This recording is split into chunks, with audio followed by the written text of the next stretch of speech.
Welcome to the Startable Vlog, the place where everyone can be an entrepreneur. I'm Nicole Dickens, the founder of Zoetica, where we help people start, launch, then scale their ideas for greatest impact. The Startable community itself is all about igniting the entrepreneurial spirit by creating as many opportunities for those in the early stages of entrepreneurship to discover, then launch their ideas into the world, and I ain't ever charging you to join. We're finishing up our series on creating capacity. So far, you have now identified what needs to stay in your life and what needs to go. Who needs to stay in your life and who needs to go? The harder part of that equation, I think. You now know what you need to do, but how do you implement it? Well, you start by creating a weekly or monthly, probably monthly calendar and put all of your activities in it. Work, family, friends, community, church, synagogue, mosque, temple, everything. Be as detailed and complete as you can, especially with regards to how long it actually takes you to do those things. And I understand it'll be guesstimates as to how you've been spending your time each day.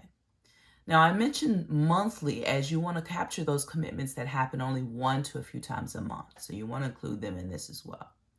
For those relationships and commitments you now know you need to end or you need to greatly reduce the time you spend on them, take back that time on your calendar, right? Free it up on your physical calendar. Now that's just freeing up stuff on your calendar. You still have to translate this into real life. For those relationships, those activities, those other commitments that you deem are no longer a priority for you, they don't help you move in the directions you know your entrepreneurial desires lead you. You simply need to stop engaging. Stop attending those meetings, stop hanging out with the folks, stop responding to their communication attempts. Now, these are those relationships that were never good for you in the first place, probably. Or at one time, they were great, but things changed and you've just moved on. They don't have a high value to you anymore, and you aren't that important to them anymore. Just let it end. If there is more value there, then by all means, have the conversation about where things are headed for you and take the time to explain your newfound unavailability and hope that they understand. Something you cannot control, by the way. Don't even waste the time and energy trying to control it. For those important relationships like your family, you've got to negotiate with them to protect that time, something we talked about in the last post. For example, my dad worked full-time while finishing up his degree. When he had to study after dinner, the whole household got quiet for those few hours before bedtime because that was the commitment we made to him.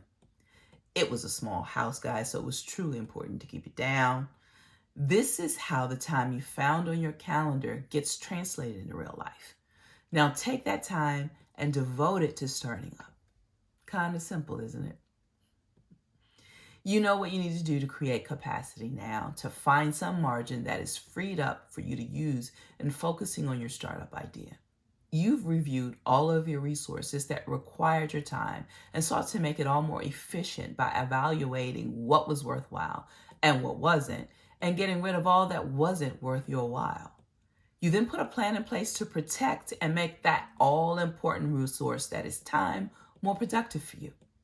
This is Entrepreneurship 101, folks, and it starts in your own life. So well done. You've just accomplished your first transformation.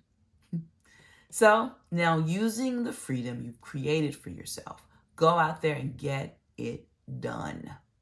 The business or nonprofit idea that needs to be started today, get started. And Startable's here to help you every step of that way. See you next time.